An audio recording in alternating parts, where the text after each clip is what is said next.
everyone, and welcome to the Author's Nook. I'm your host, Prophetic Voice Brinkley, and the Author's Nook, of course, is a platform where we want authors, such as our special guest on tonight, to just not only tell us about his book and or book, but to tell us about the author behind the book. And so, without further ado, I'm going to introduce to you and present to others Mr. Phil Hall. Mr. Phil, how are you this evening? Well, I'm doing quite well, and thank you so much for having me on your show. Oh, I am quite honored to have you on our show, Mr. Phil. Definitely, definitely. And how have you been on today? Well, it's been a busy day for me. I'm a professional writer and I've actually been spending most of the day at the keyboard taking care of a variety of projects. So it's quite Wow. nice to be able to take a break from writing and to exercise my vocal cords. Oh, well, awesome, awesome, awesome. So I'm going to tell our audience just a little bit about you, and then you can chime in and give us some more details. But our special guest tonight, Phil Hall, he's a journalist with a 3-decade career. I'm just interested in this journalist part here. He's a former United Nations reporter for Fairchild Broadcast News, the editor of several business publications, and a writer with credits in the New York Times, New York Daily News, and Wired, among other outlets. He is also a prominent film critic and historian and the host of the online movie show podcast on SoundCloud. He has authored 8 books and is at work on his ninth. Oh, gosh. Congratulations on the 8, and congratulations on the one that you're working on in advance. Oh, thank you so much. Awesome, awesome. So tell us a little bit more. Tell us a little bit more about you, Phil, and where you're from, and those kinds of things. Well, I'm originally from New York City, specifically Oh, from the Bronx. I went to uh-huh. school in the public school system within New York. I graduated from Pace University with a degree in journalism, and my minor was in religious studies. Uh, Ooh. you had mentioned in the introduction, I've been a journalist for 3 decades. I started professionally in the Mm-hmm. mid-1980s, working as a radio Wow. reporter out of the United Nations, and I Mm-hmm. started to get freelance writing published in a variety of newspapers, including the New York Daily News and the Jerusalem Post at the time. And over Mm-hmm. the years, my career has just spiraled into various directions. In addition to what you mentioned, I had also run a public relations and marketing agency out of New York City for 10 Wow. years. Wow. I'm impressed. Wow. Look, I have a very special. He is special. Look, we're going to add 2 more specials to that. Your career sounds like it has definitely been a very interesting one, and I am actually a native New Yorker myself. I was born in Harlem. My mom now currently resides in the Bronx, and so I'm very familiar with the New York Peace area there. Miss it, but I wouldn't trade anything to go back and live there. Not at all. So, yes. Where are you But based now, awesome. Vanessa? I am currently in Delaware, Oh, I so I'm love not Delaware. far. Yeah. I am in Delaware. I'm not far. We still get the cold weather like New York, but all is well. I'm still trying to handle it, although I don't like the cold weather. So awesome, awesome, awesome. So, 8 books. Tell us all the names of the 8 books that you have written so far. Oh, dear. Well, the books are, except for one, are all related to film history and the film industry. Okay. That goes into my focus as a film writer because I've been doing that for many, many years. I've written about film for the New York Times and the New York Daily News and Wired, as you had mentioned earlier. Also for Mhm. American Movie Classics when they had a monthly Wow. magazine. Mhm. I used to be a critic with Film Threat from 2000 to 2015, and now I'm writing with Cinema Crazed, which is an online site, as well as for Video Librarian magazine. The first book that came out was in 2004, and it was called The Encyclopedia of Underground Movies, which was Mhm. about under-the-radar films that were being produced around the United States at the time. Mhm. And that was followed up by a book called Independent Film Distribution, which was designed to help aspiring filmmakers understand how they can get their movies into theatrical and home entertainment release. After that, I did a book on the public relations industry. This was at the tail end of my work with the agency that I used to run, and that was called The New PR. That's the only book I've done so far that is not related to the movie world, and that came out around 2000. What year is that? 2006 or 2007. Then after that, I went back to doing more film books, and I've been writing for a company called Bear Manor Media, which has been my publisher since then. I've done the history of independent cinema.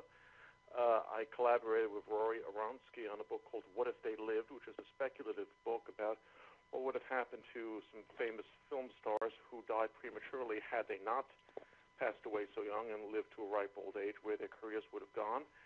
I did a book called The Greatest Bad Movies of All Time, which was sort of a lot of fun to write about movies which are just so bad they're wonderful to watch. I did a serious book called In Search of Lost Films, which was a very sad book to create. It was about films that don't exist anymore. These were films going back to the beginning of the silent movies, even as recently as the 1970s, and there were so many films that there are no prints of these movies in existence. So many people collaborated in making these films, and they've just vanished, so we have no idea what at all they were like.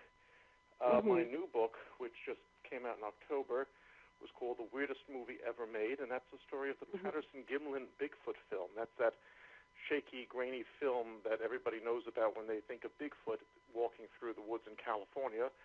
And it's a story about what that was, how that got made, who Mr. Patterson and Mr. Gimlin were, and how this little film got into American popular culture. And right now I'm at work on the new book, which is called Jesus Christ Movie Star, which is a combination of my love of film and my going back to my college studies in religious studies, and about how the motion picture world had depicted Jesus from the beginnings of the film world in the 1890s through today's digital cinema. Wow. Interesting. Film sounds like a very interesting industry. I know there's a lot to it more than just, the producing, the casting, the cutting, the filming, and I know it's much more, but you've made it sound quite interesting. I'm rolling in my head like, what movies that have been made and there's no trace of them? I'm like, wow. Wow, it's astonishing. That book was actually a very sad experience for me. It normally takes me about a year to write a book, and that book took an extra year to write. I was behind schedule on it, and mercifully my publisher, Bear Manor Media, was very patient with me because there were so many films that were disappeared, not just American films, but movies that were made in Europe, Latin America, and South Africa, and Japan, and China. And for various reasons, they've disappeared. And these are fascinating films, including the first film version of The Great Gatsby, which doesn't exist anymore, that was made in 1926, the Marx Brothers' first movie, which was a silent film called Humorisk. There's no copy of that. Movies made by Orson Welles have vanished, and nobody even knows what they look like. There are no photos taken from the set of the film, so he created these films, and we don't know at all what to have expected from him. Films that were made by pioneers in the African-American cinema, in the Asian-American cinema, pioneering women directors, their films have vanished. So there are surprisingly large holes in film history.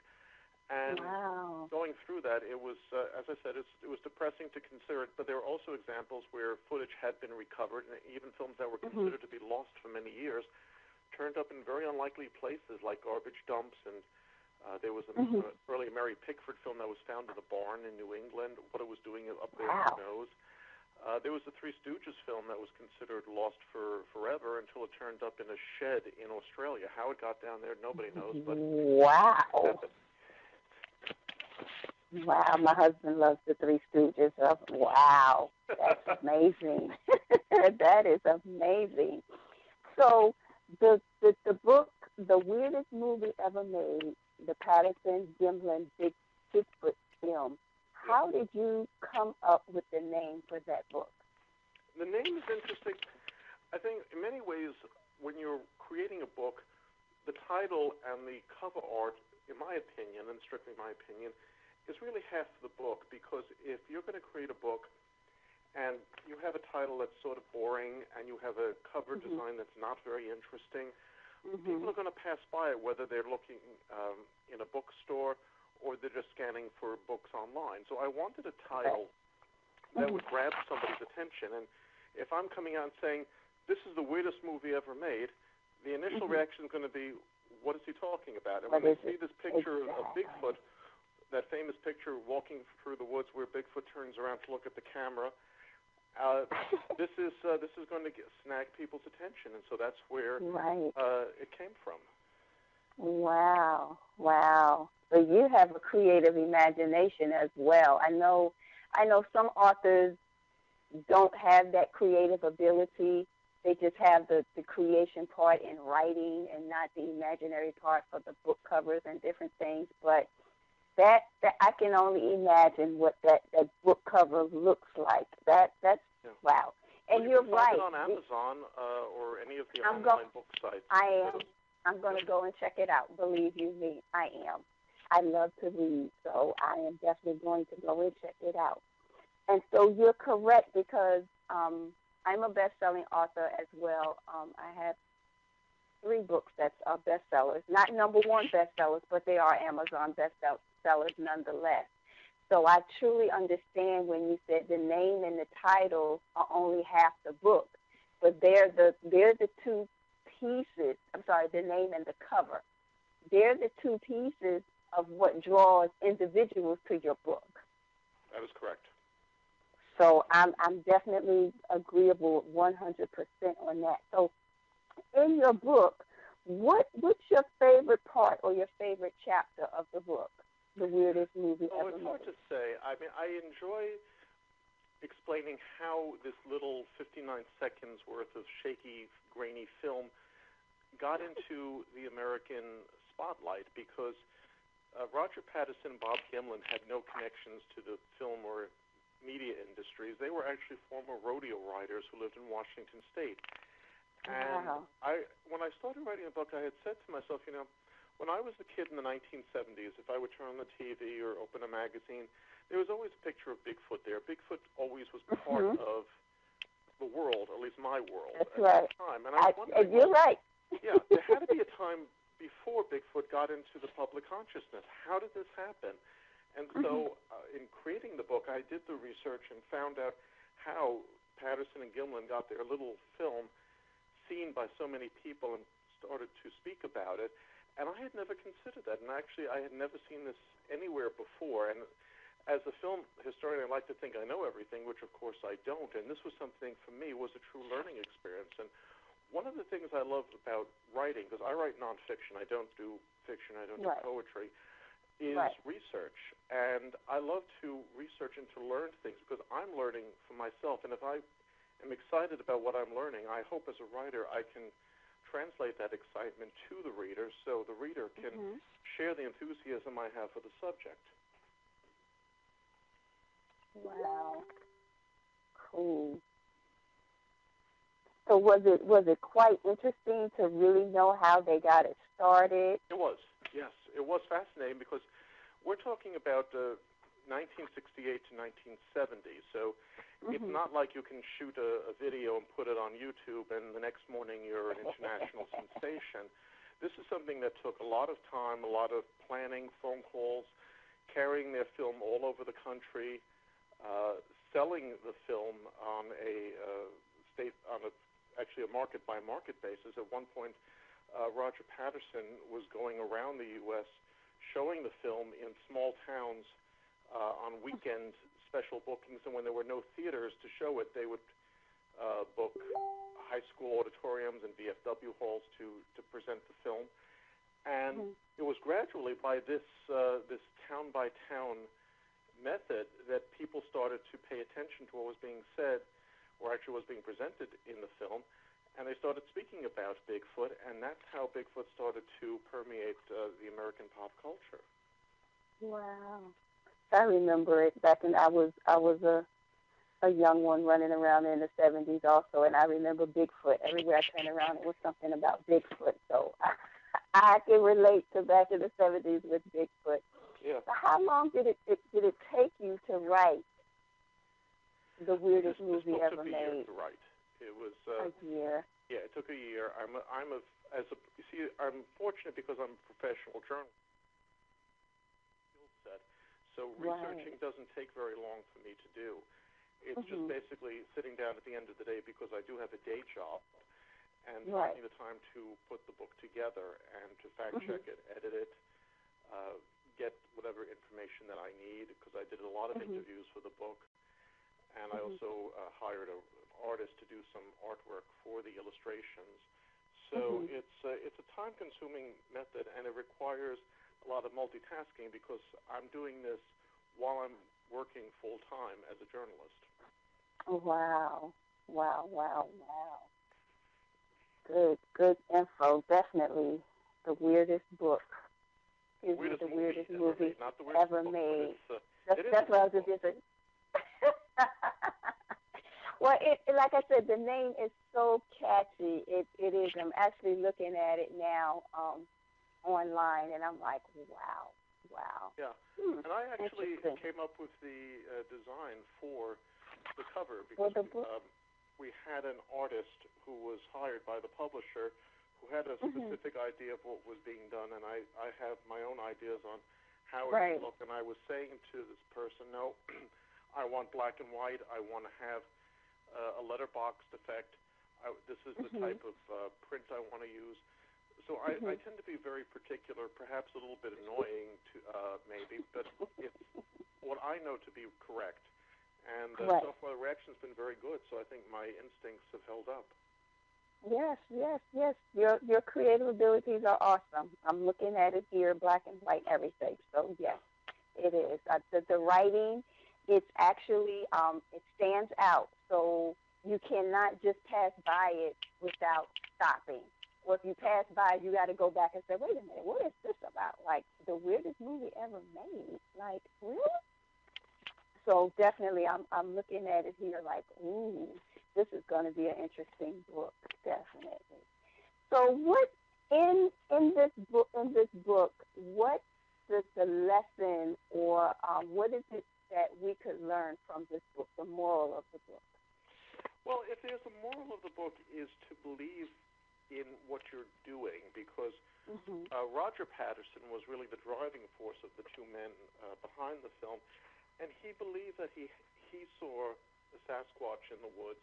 He felt that this is genuine, and he pushed himself into the public spotlight. And this was somebody who, as I said, he was a rodeo rider from Washington State. He had no connections in the film industry. He had no experience as a filmmaker. He didn't know anybody in the media industry. And yet, through sheer perseverance and force of energy, he was able to become very famous and Mhm. somewhat wealthy with this strange little movie of Bigfoot.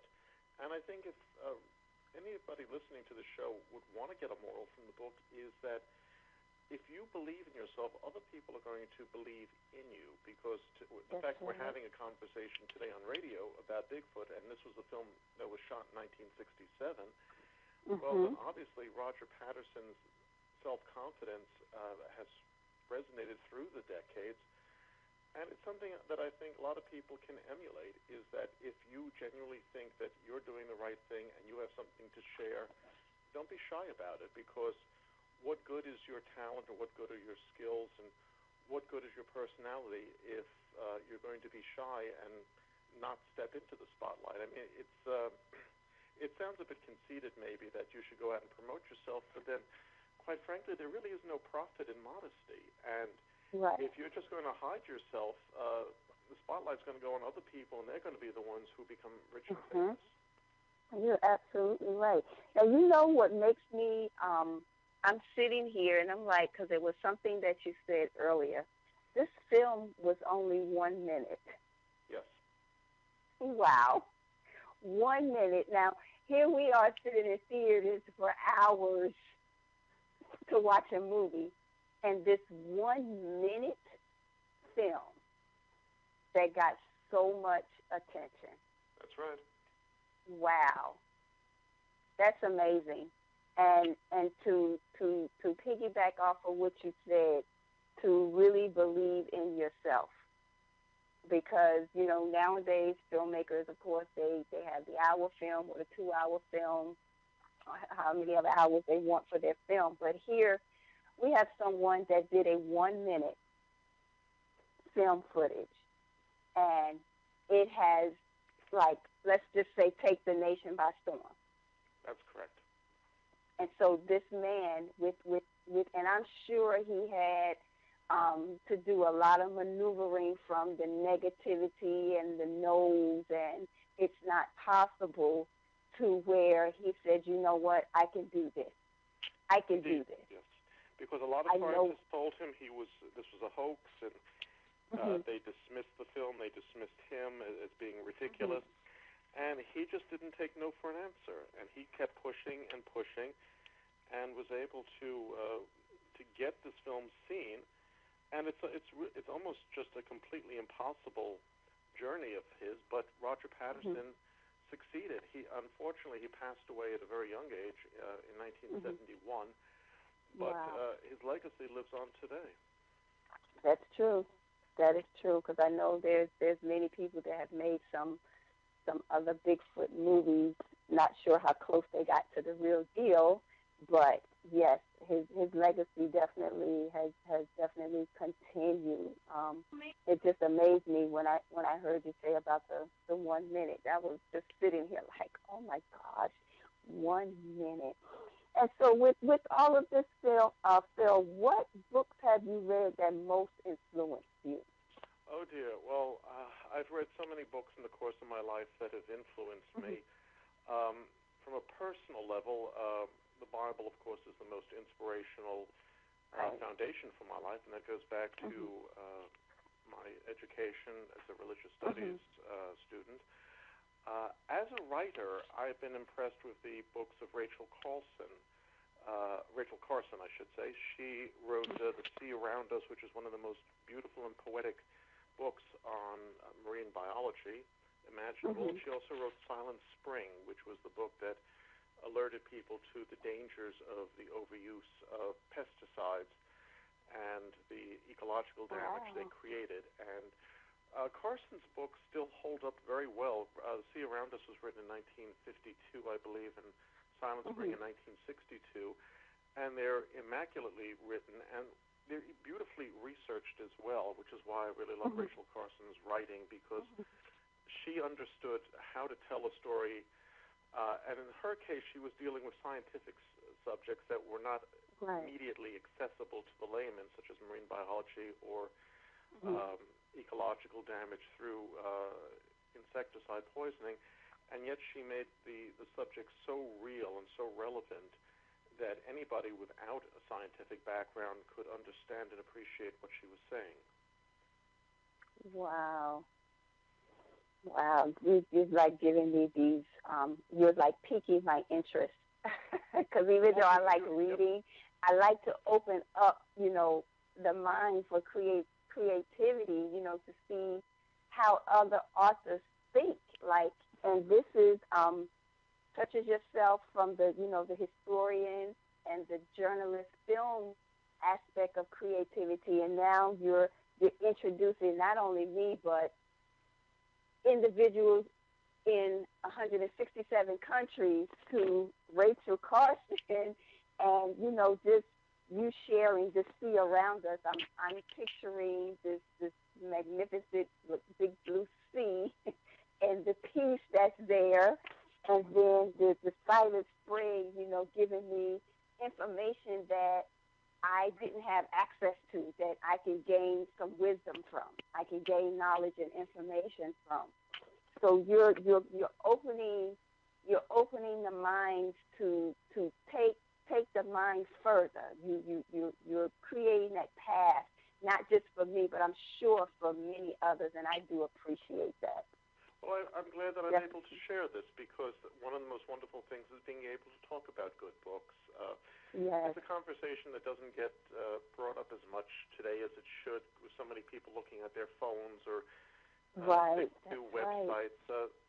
Sometimes it's it's a good idea just to turn off the computer and stick your phone in the pocket and just pick up a book, a paper book. I'm not a big fan of e-books, even though my books are available in that format. But I still love being able to hold a book and to thumb the pages and to put a bookmark in to pause while I have to do something else, then come back to it. It's like returning to a good friend. That's right. That's right. You're absolutely right on that. And definitely the Bible being my personal foundation as well. I can't do nothing without that foundation. I can't even stand straight. So I definitely can relate to that. With all of your books, Phil, are you satisfied with the success of your book? Well, I'm satisfied that people have responded positively to them. I mean, it sounds a bit strange saying I'm so happy that I'm successful, but my success is dependent on people reading my work, because I think the biggest curse of a writer is not that people are going to read me and hate my work, but that people won't read me. And I get bad reviews every now and then, but it goes with the territory. At least people take the time to see what I had to say and to comment on it. That is good. That is good. That is awesome. So when did the weirdest movie ever made, the Patterson-Gimlin Bigfoot film, when did that book launch for you? It was published officially on October 1st. My publisher is Bear Manor Media, and it's out in hardcover and paperback. I assume there's going to be an e-book version coming up shortly. Okay. My other books from Bear Manor have been in the digital format. So it's been out for roughly 2.5 months as of today. Awesome. That is awesome. And while we're going down the line, go ahead and tell our listeners how they can obtain any one of your books, where your books are located. The last 5 books have been published by a company called Bear Manor Media, and you can find them online. You could find the other 3 books that I wrote, the first 3, which were the Encyclopedia of Underground Movies, Independent Film Distribution, and the new PR. Unfortunately, they're not in print anymore. The company that put out the new PR went out of business, and the company that published the first 2 books decided to remove them from publication, which is okay because those books were written 12, 13 years ago, and they're somewhat out of print. But my recent work is from Bear Manor Media is still in print, and if you go to Amazon.com, if you go to Barnes & Noble's website, for your listeners in the United Kingdom, the W.H. Smith website has my books online. And the publisher, you can go to bearmanormedia.com and do a search by my name, and you should be able to find my work. Awesome, awesome. And to our listeners, when he says Bear Manor Media, it's www.bear, B-E-A-R, Manor, M-A-N-O-R, Media, MEDIA.com. And so we definitely appreciate that, and I'm sure there are going to be plenty individuals going there, taking a look at your work. And also, Phil, knowing that you're a journalist and the books that you have created, how can our listeners reach you if they want to talk to you as the author? Well, the easiest way to reach me is through Facebook. Just go to Facebook, look me up by my name, or just go facebook.com/Phil Hall, and you should be able to find me. Awesome. So what has your experience been like as an author, inclusive of you being a journalist and going through the film industry and the history? What has been your experience, the highlights, the lessons, the successes, the bruises? Because I'm sure there's someone that probably wants to go down that path and they want to know, about it. So share with us your experiences. It's a lot of hard work. I mean, it might seem like it's so easy because here I am on radio speaking to a wonderful host and being told how great I am, but it's a lot of hard work. It's a lot of, for me, it's research because these are nonfiction books that I'm writing. There's a lot of rewriting as well because I'm not the type of writer who can sit down, write something, and just declare it finished. I have to go back and rewrite, edit it till it gets to be what I want. It involves a lot of interviews, speaking to people to provide insight into what I'm doing. It involves collaboration with copy editors, with art directors, with my publisher. Right. I've had marketing assistance from a fellow named Clint Weiler out of Pennsylvania, who's been a wonderful publicist in helping me spread the word about my last few books.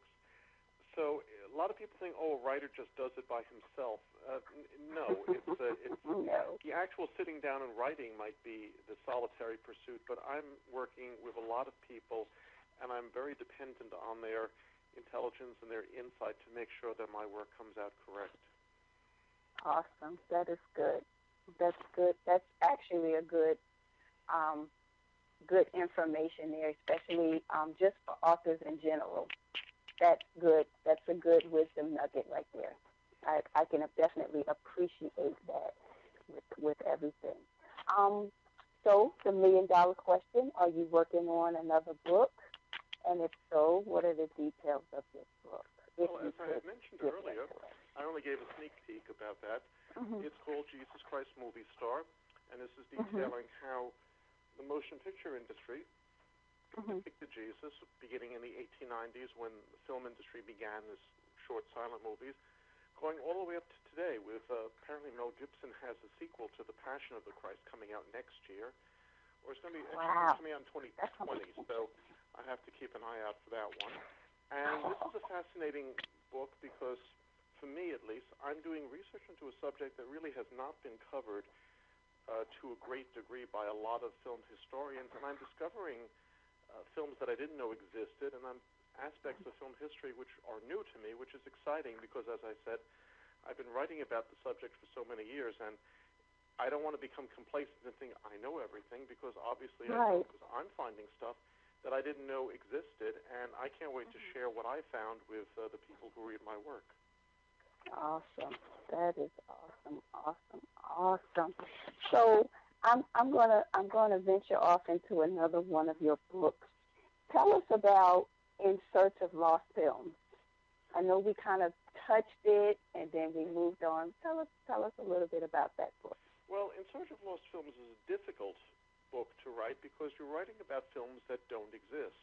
It's easy to write about a film that's playing in the theaters or it's been on TV for years, like whether it's Citizen Kane or Star Wars or whatever's playing in the movie theater now. But I have to write about films that don't exist, so I don't know what these films look like, and so I'm puzzled in certain ways. Just one, how did the movie disappear completely that we don't know what it looked like because there are no prints? Right.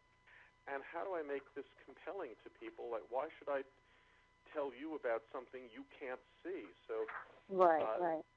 That was one of the big challenges of the book, and a lot of people just assume that lost films cover mostly the silent movie era because there have been estimates that about 90% of American silent movie features made prior to 1930 had vanished. But I discovered during the research that there was an abnormally large number of films made during the sound movie era from the 1930s, even into the 1940s and beyond, that don't exist anymore. And a lot of coverage in the past about silent films or sound films that were lost as well focused in the U.S. And I started doing research into other countries, and I was discovering that the film heritage of these countries is damaged because the early films are lost. The first, for example, the first silent films out of Puerto Rico, the first sound films out of Puerto Rico don't exist.